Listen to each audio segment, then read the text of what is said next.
Hello there, and welcome back, for the final time, to Dr. Robotnik's Ring Races.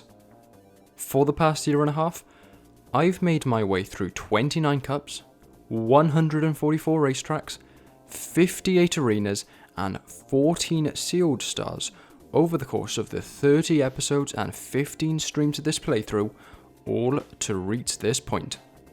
One final cup, and one final challenge, to reach 100% completion of this sprawling, overcomplicated, bizarre, confusing but altogether amazing racing experience.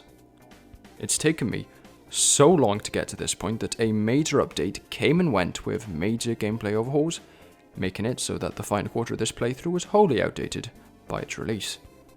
When I began this playthrough, I was just coming off the back of my 2.5k subscriber special. Now, a year and a half later, I've begun preparations for the 5k special. The point is, my original plans for this playthrough, where it would act as a sideshow attraction for a month or two, have been long derailed, and it's exciting to finally see it draw to an end. But before I can announce what's coming to replace it, I need to regale my experiences with the final set of races, some of the most difficult encountered across the whole playthrough. I started on relaxed difficulty, graduated to intense, and now, for the big finale and to complete the final challenge of 2.3, I needed to beat Recycle Cup B on Vicious. So, how did that go? Well, Cadillac Canyon Classic immediately made two things clear. Firstly, the tracks and arenas found here are all far more interesting than in Recycle Cup A, and secondly, the AI are going to be cheating a lot. Now, as this was the first race of the Cup, they weren't too bad just yet, even though we're on Vicious. But you could definitely see that they were already putting up much more of a fight than their intense counterparts, and it's only going to get much worse. I was still able to put up a decent fight though, and although I bounced all around the rankings throughout the race, I ultimately finished in a close second behind Mail. Not the best start when I needed to A-rank the Cup to complete that final challenge, but certainly something I could work with.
A big point in Recycle Cup B's favour is the fact that it is the only cup focused on mega or classic reimaginings of other tracks that actually ends up bettering them.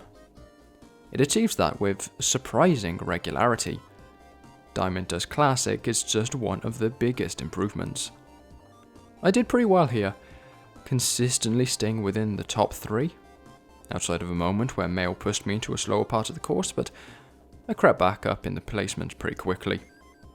In the end, I got one of those all-important A ranks, but something even more intriguing occurred. Mail had somehow placed in 8th, causing her to be disqualified and losing me one of my rivals. Not that I was complaining.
I was a little worried going into Clucky Farms about how a prison break round might go on Vis's difficulty, but there was nothing for me to really worry about. There are no obstacles and no tricky throws in this small arena, so as long as you pay attention to the map and plot your route logically, there's not much that can go wrong. Prison break difficulty is anything but linear in ring races. Sometimes they drop a real cruel one on you in an early cup, and then they use this as the penultimate one. It's anything but logical.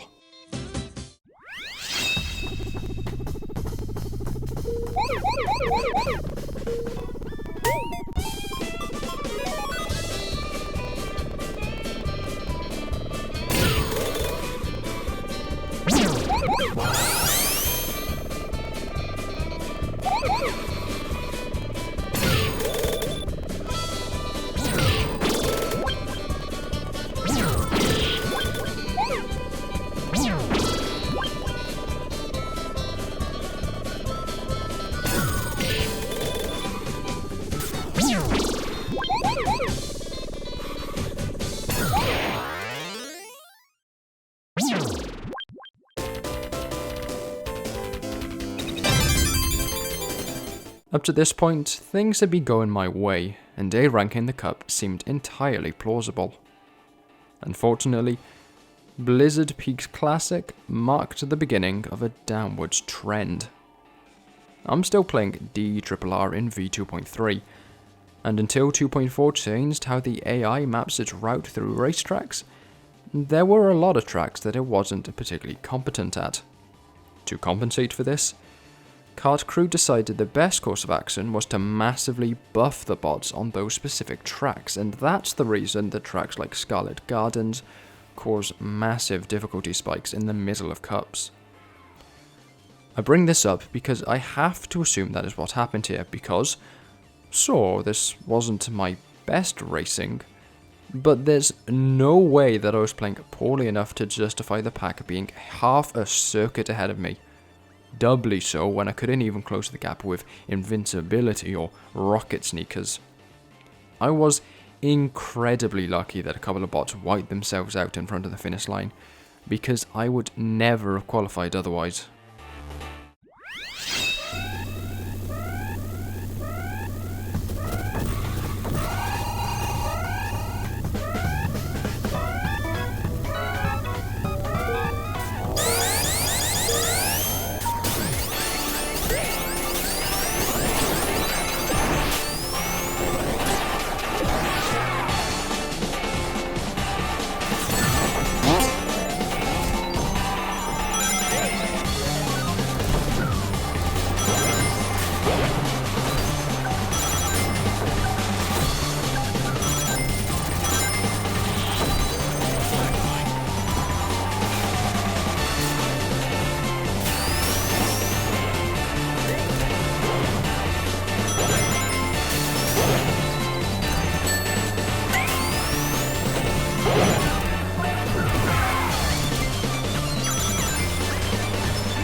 Launch-based Classic also wasn't a roaring success. Simply put, I was bullied for most of the race, bouncing between my opponent's attacks and traps like a pinball for a solid 3 laps. That left me with little breathing room to learn the track's layout, so if I wasn't being wiped out by an attack or some sideways sunting, I was falling off the course of my own accord. Pretty much my only recourse was that the AI weren't as broken as in the last race, so when I did get an opportunity to actually race them, I could catch up. That meant that when I found myself in the lead right when I needed to be, I was able to take initiative and pull out a victory.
Good one.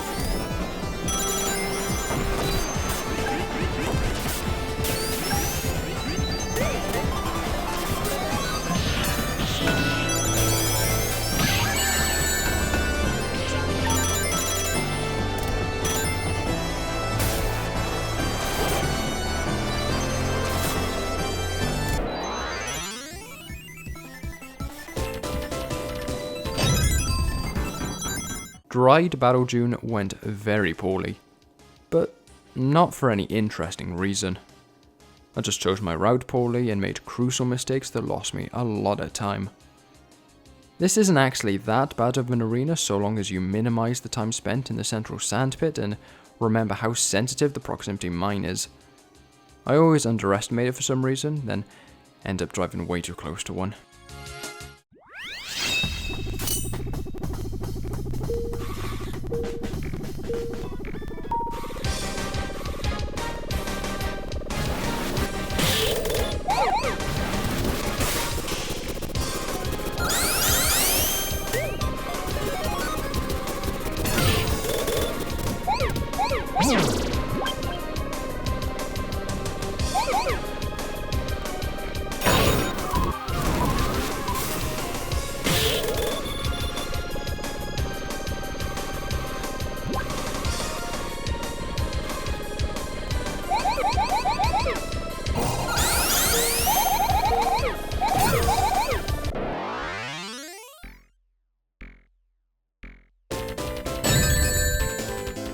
I saw someone warn me about Lavender Shrine Classic during a livestream, which I'd take as a sign that the track is bad or otherwise annoying.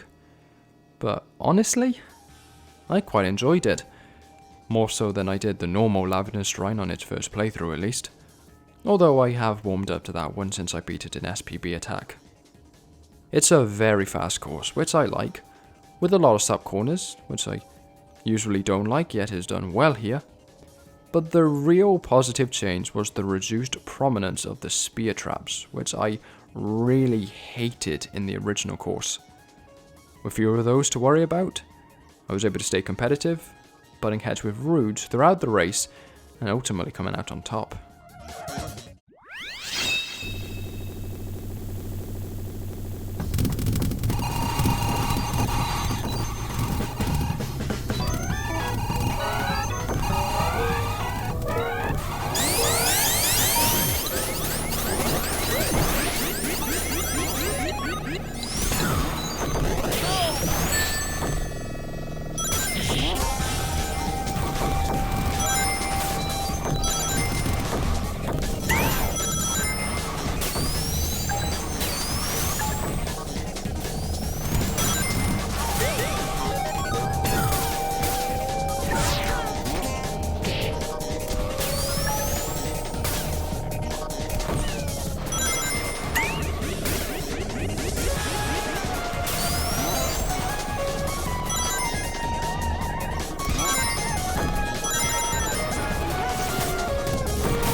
E ranks, C ranks. I may have had a few A ranks here and there, but my performance throughout the cup had been all over the place. Remember this though, I needed to get an A rank here to complete my final challenge, and to get an A rank in a cup requires 425 points. I unfortunately knew that wasn't going to happen when I saw I wasn't getting into a sealed star, because that is also unlocked at 425 points. But do you know how many points I did end up with? Remember, 425 points to get an A rank and finish the game. 425 points. 425.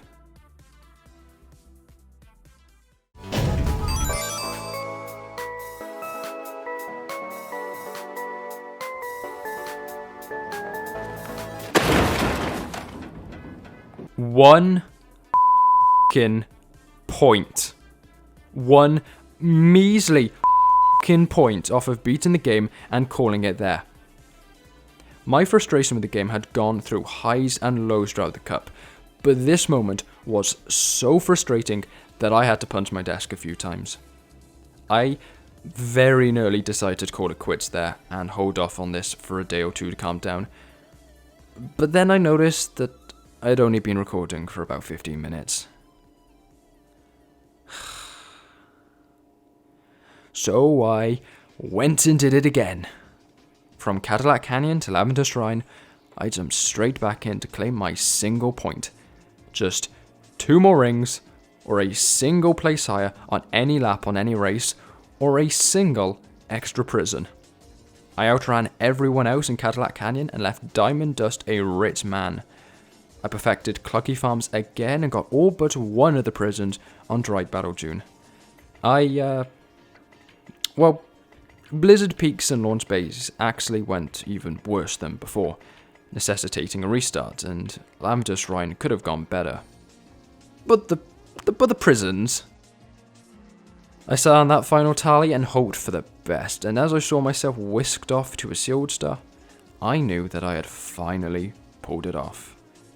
No need to jeopardize what was a safe victory. I left it as soon as I could, even if Church is one of the easier stars and I probably could have gone the Emerald quite easily. I expected big things from the game for completing all of the many, many challenges, if not an actually worthwhile challenge reward, but I unfortunately found myself quite disappointed. Cappy was the final follower unlock, but once he had been confirmed, nothing. No new music, no fireworks, no congratulatory pop-up. Sure, I had used a Chow key here or there for a tough challenge, and I didn't have every last time trial medal, but I expected something to happen beyond a tiny change in the corner of the screen. It was a bit deflating, to be entirely honest. To put in 40 plus hours into a game just for it to turn around and give nothing in return soured what should have been a triumphant and climactic moment. Then again, I suppose there is one last thing that can be done in Ring Races 2.3.